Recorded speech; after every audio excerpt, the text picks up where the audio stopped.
Good morning, good afternoon, or good evening, whichever it is for you. This is early afternoon for me, and I have a new story to tell today that I just read. I'm so excited about it. So, the name of this story is called The Corner House, and it was written by E.F. Benson in 1928. So, I don't know. This story got me thinking, how many scary stories really mention a corner house? And do they just always say corner house when somebody's writing a story or when they're telling a story just because is it easier to say the house on the corner was creepy than to say, oh, the house ate, so you turn on the street and it's the eighth house on the right. That's the creepy house. Is I don't know. I'm starting to think it's because it's easier just to say the corner house is creepy. I don't know. But we're going to get into this creepy corner house story. So it starts off with two friends, Jim and John. They live in London, and they like to get away for holiday. And sometimes it's just a couple days. It doesn't matter. They found a little village that they really like, and the village is called Furham. Sorry. And they like this little village. It is remote, isolated. Um, it's more empty. It's really small. So when you get to Furham. As you go around a turn, you'll see the cobblestone, then you see the town square. And so, like on one side, they have the police department, the post office. They also have like a baker, a butcher, a a tobacconist. Okay, so I think that's somebody who deals in tobacco. I've never heard it called that before. Anyway, so that's what they have in this little village. So that's what it's called, little village. So they decided, let's get away. Let's go to this little village. When they go there, there is a golf course, and it's a 9-hole golf course. Nothing fancy. It's kind of overgrown. It's not, um, like a prestige golf course. But, they can go there and play golf. It's 9 holes. It gives them something to do. Like I said, they like just being away in the remote area. And yeah, they like this area. And over there by the golf course, like across the street from the golf course, then they have more of the town. So you have the um, other homes and everything is pretty much kept up. Everybody keeps up their yard. Like it's a really nice little town square. But then you do notice the corner house. Dum dum dum. Okay, so we're getting there. So it is a red brick house on the corner. Um, and it's across from where this golf course is that they play at. And when you look at it, um, it's a little unkempt. The paint on the door is peeling. It's got moss and stuff growing up on the sidewalks and stuff. So you know that they don't have a lot of traffic. So it makes you wonder, you know, why aren't these people taking care of this house? I don't know if you've ever driven through a small town or something and you see like some big, beautiful home, but it's just unkept. It hasn't been painted. There's different things. It's like, wow, like too bad they didn't keep the upkeep up on the house, or this would be a, beautiful home. Anyway, so this is what we have on the corner. And this is where our story is pretty much going to take place. So, yeah, the other thing about this house is it doesn't really have signs of life. You notice they notice, Jim and John notice in the window that there is like a gray cat. You can see sometimes like laying up against the window. So, somebody lives there. But yeah, this house, since it's not like the other houses, it's more veiled in mystery. So anyway, they go to the inn. That's where they stay. They stay at an inn at this in this little village that they go to. And when they were at the inn, they decided they would talk to the owner. The owner comes down and talks to them. So they started questioning that little corner house. And the owner, he knew a little bit of what was going on there. He said it was about 10 years ago that a married couple um, bought the place. So they moved in 10 years ago, and that was Mr. and Mrs. Labson. And when they moved in, he said they entertained, they had parties. They also had, I guess, a house in London, but they would come here and, like I said, entertain, have parties um, for their friends and stuff. And the house was just absolutely alive, just amazing. Um, Lots of people went and hung out with Mr. and Mr. Lapson. And then he said that it was about 5 years ago. And he said, and it was just crazy. It was like a clap of thunder, like bam, it stopped. It all stopped. And when the innkeeper was walking by this house out in the front, he heard Mrs. Labson screaming, yelling, scolding her husband, swearing at him. Like it was, if you're outside and you can hear all that, like this is a brick house. So that's what the innkeeper is hearing. Who knows what's going on? The husband's in trouble, obviously, because she has just lost it. She has lost it. So he heard all the screaming and swearing and everything. Anyway, he keeps walking by, goes on to do his thing for the day. And then the next day, they notice that all the servants that worked for Mr. and Mrs. Labson, um, the maids, the butler, the gardener, that kept this lavish property for these people, they were dismissed. They left. Like they packed up their suitcases, um, and they just left the house. So now remember, this is a little village, and in the town square, this is the house on the corner. So all these businesses and stuff, like you can see what's going on. So you see all these people had just left. And then, so they left. And then after that, she, like the next day, the lady just, you would hear screaming coming from the house like a mad woman, day after day. You would just hear her in there yelling and screaming, and everybody, you know, it's crazy because like everybody's like, I feel like small towns can be kind of nosy, everybody's business, but so far nobody knows what's going on. Um, but they're not getting involved. It's not like anybody's knocking, like, hey, what's going on up in here? Why are you losing it? Why are you yelling? Why are you cussing? Like, nope, nope, nobody's asking. So I don't know that they had a lot of friends in this village because, if you have friends in the village, you would talk, be like, oh yeah, he did this. This is why I'm angry. But anyway, had said that she was going on like a mad woman. Um, and so this would, this kept going on, um, for a while. For a couple of weeks, this was going on. You could hear her screaming. And then all of a sudden, there was finally silence. Like you could walk by the house, you didn't hear her yelling. They still lived there, but she wasn't going off. She wasn't yelling at him. The house was quiet. They were no longer having any parties. Um, and then it finally came out in the newspaper. Okay. Remember, we're talking about a village, a small town, and you're wondering what's going on. When you notice these people have this huge party stuff going on, they have lots of guests, and then you see the woman, the wife is like losing it, yelling at people, everybody's fired. So it finally came out in that little local paper that Mr. Labson um, had hit bankruptcy. What? Okay. So he hit bankruptcy.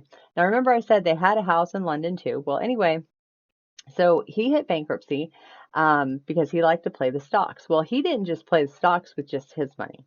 He took her money too. And they lost everything except that house.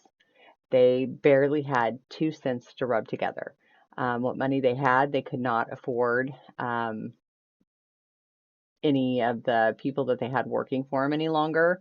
And it was said that that's why she was so upset, obviously, because they had lost everything. She was used to this lavish life. And yeah, her husband played the stock market. He made some bad investments and he lost everything.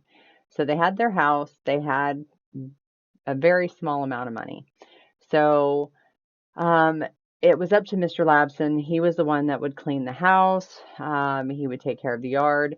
Everybody would watch him every day. He would go over to that little, remember I mentioned the 9-hole golf course? He would go over to the 9-hole golf course. He would play a round of golf once a day, usually in the afternoon. In the early mornings, people would see him get out with his little basket. He'd walk down to the baker or to uh, the butcher to get their food, bring it back to the house. So he was the one, taking care of things. And then it was said that she didn't leave the house, so she just stayed in the house. I guess she just sat there with her hands in her lap, just hating him, just hating Mr. Labson. Um, so I don't know how all the people in this village knew that she just sat in there with her hands in her lap, just hating him. Maybe they were looking through the windows. I don't know. I know they just knew she was not leaving the house. He would come out, get what they needed, get back home, and he took care of the yard. So it was up to him to do that. Um, and occasionally they would hear her scolding him. So, the yelling didn't always stop. Like it would come and go. And so, yeah. So this is what the innkeeper tells the guys that were hanging out, Jim and John. And then it was one night that they were there on holiday, and I guess they would take many different holidays there. So they would go and they would stay for so long and they would go home. So they always kept their eye on this house, and you know, they had knew the story from the innkeeper. And then one evening, Jim, he decided he'd walk to the post office. And as he was walking by that house, he heard her scolding her husband. She was yelling, screaming, and so he knew the stories. He hadn't heard her. So he goes back to the inn, and he tells his friend. His friend looks at him, and he just looked shocked, and he was like, "What? Did you see her? What's going on?" And he was like, "No, I heard her. I heard her. She was screaming. She was yelling." And yeah, it was like, okay, well, should we get involved? I mean, this stuff goes on, and it doesn't seem like anybody in this town gets involved with it. So whatever. So anyway, they were the next day. It was like a rainy, damp, dreary, rainy, damp, dreary day. It was time for them to go to bed. They were going to bed there at the inn. And John decided he would look out the window. He just went and moved the blinds on the window. So he decides to look out. As he looks out of the window, he's obviously looking towards that house on the corner, the little brick house on the corner. And when he looks down um, towards the house, he sees it's like a garden, like a little neglected garden, um, right beside the corner brick house. And he sees a silhouette of a woman. So he keeps looking, moves the blinds over a little more so he can have a better look. And he looks down, and then in the moonlight, she looked up, and it was Mrs. Lapson. And she looked right at him, dead in the eyes, like, I see you. He thinks maybe she heard his blinds open when he was, he was just getting ready to go to bed. Thought he'd look out the window. Like maybe you shouldn't look out the window when you're going to bed. I don't know. I don't look out my window when I'm going to bed. If I hear noise, I just, you know, go about my business in the house with the blinds shut. Anyway, he's seen her. And when she seen him, she looked at him, she glared at him, and then she ran back into the house. Um, and So he was like, okay, that was odd. That was a little creepy. Um, Moved on with his life. So the next day, the house was silent. Um, like they didn't, nothing was going on, because obviously when they go here on the vacation now, they're like just watching the house. They just are keeping an eye on it. They want to know what's going on. Can they see her? Um, they would see Mr. Labson, he would go over to do his golf, like I told you. Anyway, so the next day, the house was silent, and Mr. Labson did not go play golf. There was no light on in the house, so as it got evening, usually you start turning on lamps or lights. They see lights and stuff on in the house, but yeah, at this home they did not. So they were taking a walk. They were walking right in front of the house down the sidewalk. As they were walking down the sidewalk, they saw a figure of a man coming towards them. But it was odd because they didn't hear his footsteps, on the cobblestone. They just seen this man coming towards them. And then it's like he brushed between them and then was going down the sidewalk up to that house, up to the corner house. Okay. So he was going up to the corner house like he was going in. And then when Jim turned around, he was just gone. Like he wasn't there. And John's like, I felt something brush by me. He was like, so did I. And they turn around, nobody's there. The door never opened. They never heard it shut. So, what's going on? It startled them a little.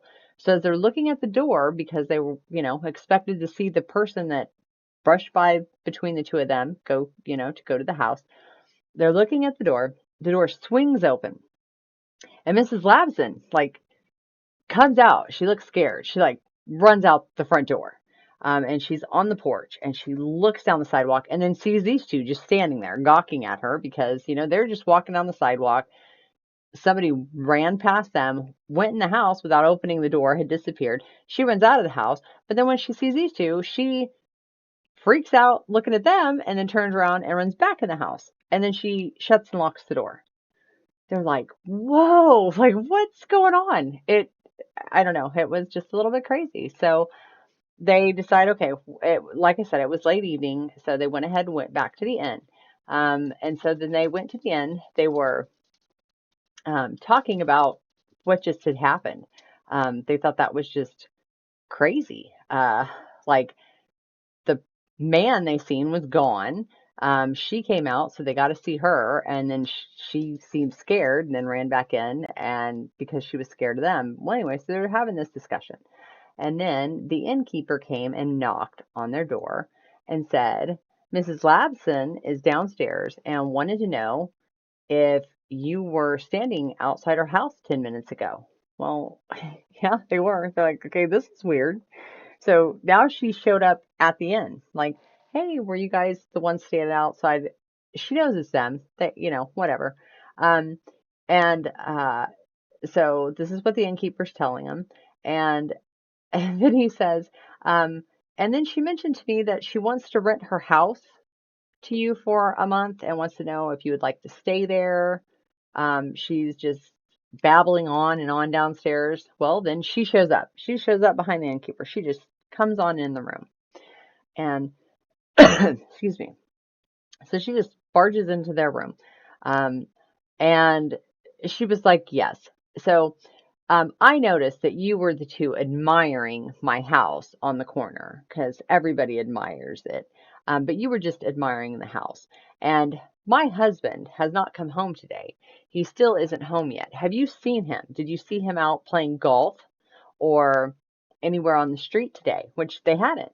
They noticed the house was silent today. They did not see Mr. Lavson come out. Anyway, she mentions that, yeah, he hadn't come home. And so she wants to go ahead and see if these two want to like either rent her home or rent a room in her home. She's like, my husband said I would be an excellent manager and I could tend to your needs, like cook and clean. And so obviously this was the babbling that the innkeeper said she was doing when she arrived downstairs. And so they just look at her. And then she looks at the innkeeper and says, I want to rent a room here tonight. Since my husband has not shown up, I don't want to stay in the home by myself without my husband there. I don't know where he's at. I don't know when he'll be home. So I want to rent a room here. And he was like, sure, not a problem, Mr. Lapson. You're more than welcome. We can get you a room. She's like, and you need to send someone over so they can get my bags or get me some clothes. Because I'm not going to go back over there tonight. And he was like, okay, I can do that. Like, it's not a problem. And we'll get you set up in a room. And so and then she tells him, now, if my husband shows up here tonight looking for me, you tell him I'm not here because he is broke and he is penniless and he cannot afford a room here. And he was gone all day and he left me there today. So no, don't even tell him I'm here. He can stay at that house tonight by himself. And so she's going on about this. And then all of a sudden, she is looking behind John. Jim turns and looks too. So it's in the corner of the room. And when she looks over there, like her babbling, like all these little demands, all this stuff she's going on about her house and everything. She just stops. She just gasps. Jim turns and looks as well. She gasps. They're both staring at something, and then she turns and runs out of the room. She just runs out of the room. She is gone. She runs out of the room. She runs out of the inn, just down the street. She is gone. And Jim was looking over there too. And so when John turned around, Jim was like, yeah, like that was Mr. Labson. Like he was just standing in the corner of the room, but now he's gone. It's like, what? So John didn't see it, but Jim did. She obviously seen it. So Mr. Labson was there, but then he wasn't. Like, okay, so this is kind of spooky. So maybe he is, you know, haunting her. And if he's haunting her, like he was just out there, like just the other day he was getting yelled at. So this was the new day. So it's like, what is going on? She runs out and they swear that he was in the corner of the room. He's no longer in the corner room. So since she ran off, they decided that they would go ahead and get the police involved. And so they got the police involved and they were doing a search of the area for the mad woman, is what they considered her to be at this point. They went ahead and dredged up the river that was close by. And so it seems as though a fisherman found her body, and she was in, um, they found her body below the sluice gate in the river. So they did find her body. Well, in the meantime, while they were searching for her, all over town, they also went ahead and did a search of her house. And when they did the search of her house, they did find her husband's corpse. Um, and he had been strangled with a silk handkerchief over in the corner garden. So that is where they found his body. And close by was a half dug excavation. And like Jim said, no doubt where she was intending to bury him. So yeah, the yelling actually, sorry, I have something in my hair here. So the yelling and stuff, so she was like a mad woman. And it seems that she killed her husband and she was intending to bury him there. So I guess that night that John looked out the window, remember he was looking at the garden and seeing her silhouette, but then she ran back in the house. So his body was obviously back there, but he couldn't see it. It wasn't lit up in the moonlight. So yeah, so that is what happened at that in corner house. And so, wow, like they lost everything in bankruptcy. She obviously went mad, was very mean to her husband, and then she took his life and was gonna bury him. But she died as well. So I'm wondering if his ghost like chased her down the river. She fell in the river or something, because it doesn't say how she died. They just found her body. Um, so yeah, it's like he was able to get his vengeance for how she treated him for the last 5 years. But whew, that was crazy. And that's what happens at, I guess when you live in a corner house. Like I said, I'm finding that there are a lot of scary stories that mention corner houses. And I wonder if it's just because it's easier to stay, that creepy house on the corner, other than, yeah, down the street, 8 houses on the left or 4 houses on the right. It's just easier to describe it as a corner house. But this is supposedly on a corner house in this small little village that all of this happened. So anyway, I hope you liked the story. Um, I enjoyed the story, so I just wanted to share it with you, especially since, it was something about a ghost. And I hope you have a wonderful rest of your evening. Um, and if you, yeah, sorry. I hope you have a wonderful rest of your evening. And yeah, if you want to leave a comment to tell me what you think of the story, or if you know of a creepy house like that's on a corner street, or do you think maybe creepy houses are like everywhere, not just on the corner street? Anyway, I'd like to hear what you think about it.